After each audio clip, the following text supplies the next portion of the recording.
There's written testimony as well that have been submitted on HB 242. If you would take heed and read that, it would be appreciated. Now I would like to go back to the testimony on HB 183 to continue opposition testimony. Would Bradie Anderson and Ann Anderson please come forward?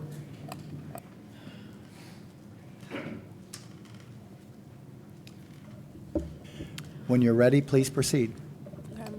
Hello, everyone. Thank you for allowing me the opportunity to speak with you today. My name is Bradie, and I'm 14 years old, and I'm just starting high school. A little bit about me is I was raised Catholic, went to a Catholic school, was baptized, and made my first communion in the church. Then at the age of 7, during the 2nd grade, I was told I would no longer be welcome at the school because I am transgender. So after being thrown out of the school I attended since preschool, I went to public school. Finally, I was able to be recognized as who I am, use the bathroom I'm supposed to use, and be treated like every other girl because I am one. It felt nice to be seen as who I truly am. Now you want to put me back in the boys' bathroom. Do I look like a boy? I was already thrown out of the Catholic school, so where are transgender kids like me supposed to go? And now public school, and I repeat, public, wants to put me in the boys' bathroom. How uncomfortable and unsafe would I be in the boys' bathroom? Very.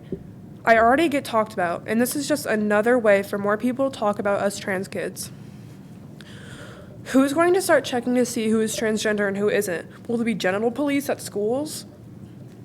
Are we going to start checking everyone's private parts to see if they if they are what you think they should be? How do you plan on doing this? Do you know how dangerous it is for me in the bathroom? I'm the one looking around to make sure no one notices me and starts a problem. And let me assure you, the only thing that is happening in the girls' bathroom is peeing, vaping, lip glossing, or arguing. Transgender people aren't the problem. Society's lack of education on the transgender community is the real problem. Thank you. Hi, everyone. Ann? I'm Bradie's mother, Anne Anderson. Bradie was the first transgender person I ever met, so I had a lot of learning to do. She started advocating for her community when she was 6 because she actually vocalized as soon as she could start talking that she was a girl. And when she did come out to me, frankly, I was very scared because I know how society treats transgender people.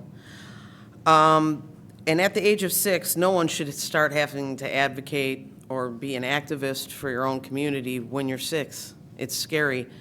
Bradie goes to a school where I hear constantly, what about the girls that are afraid in the bathroom?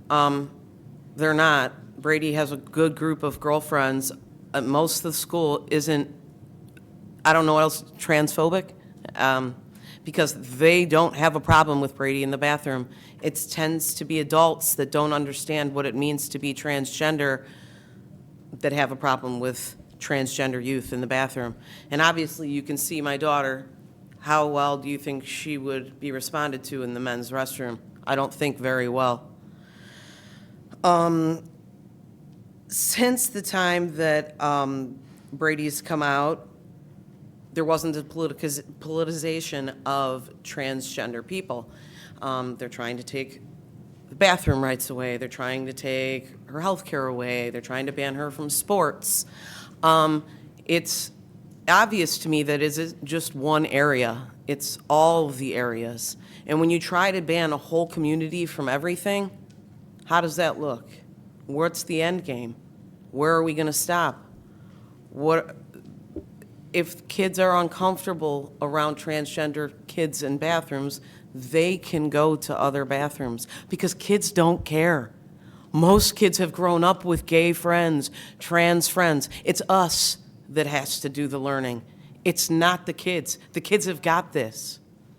So I don't like the boogeyman approach of what if kids are unsafe in the bathroom. They're not unsafe. My daughter's the one that has to be worried, not the cisgender girls that are in the bathroom. She's been in the locker room. She's been a cheerleader. She's also been talked about at school board meetings where they get to boogeyman her and scare to death all the people in the community for her being trans and what she can do to their children. She's not doing anything. Transgender children just want to be left alone. And if there is one case of something, let me tell you how many other cases of white men who've done horrible things to women in bathrooms. Are we talking about them, or are we just talking about transgender children? Just thought I'd throw that out there. And for the people about parental rights, what about parents' rights that have trans kids? What are we supposed to do? Because I don't want my daughter in an unsafe environment, and that's exactly where she'd be, in the men's restroom. So that's it. I beg you, which I shouldn't feel, I feel like I'm in front of a Game of Thrones panel, that please don't do anything to my daughter, but please don't do anything to these trans kids. They didn't deserve this. It's being politicized. They are children. Just leave them alone. Learn about them. If you don't know any trans kids, meet some. They're amazing. I didn't know any. I had such a learning curve. I get not understanding. I get Mrs. it. Anderson, the time is up for your testimony. Very good. If you have any questions. Are there questions for the witness?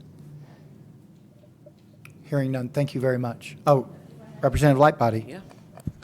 If I may, thank you very much, Chair. Thank you both, the two of you, for coming and presenting this testimony, because I know it's very difficult, and I especially appreciate, Bradie, your voice. Thank you for that.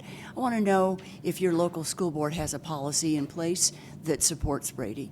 They do. And if you could describe that to us, please. They do. Bradie uses the female restroom and locker rooms.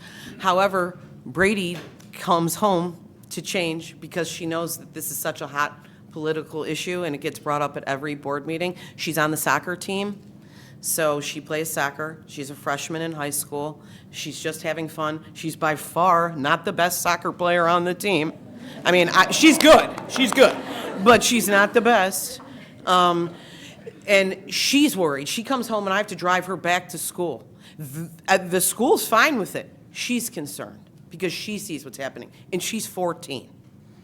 So. Any other questions? Thank you very much. Thank you. For coming.